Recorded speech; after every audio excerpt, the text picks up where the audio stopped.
मुंबई गोवा महामार्गावर भीषण अपघात, डंपर खाली येऊन दुचाकीस्वाराचा जागीच मृत्यू. मुंबई गोवा महामार्गावर आंबिवली फाट्याजवळ सोमवारी दिनांक 9 मार्च रोजी सकाळच्या सुमारास भीषण अपघात घडला असून या अपघातात दुचाकीस्वाराचा जागीच मृत्यू झाला आहे. डंपर आणि दुचाकी यांच्यात झालेल्या या अपघातामुळे परिसरात एकच खळबळ उडाली.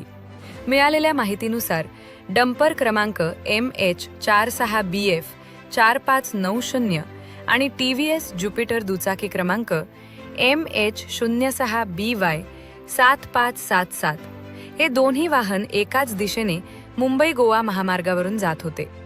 याच दरम्यान अचानक झालेल्या अपघातात दुचाकीस्वार डंपरच्या खाली आल्याने त्याचा जागीच मृत्यू झाला.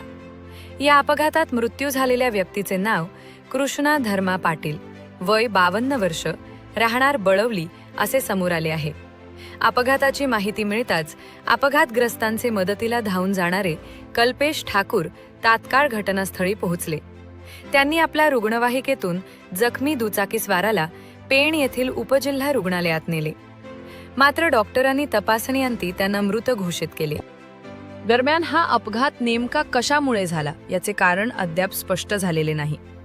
या प्रकरणाची नोंद दादर सागरी पोलीस ठाण्यात करण्यात आली असून पोलिसांकडून पुढील तपास सुरू आहे. आपण पाहत आहात शिवतेज समाचार न्यूज चॅनेल.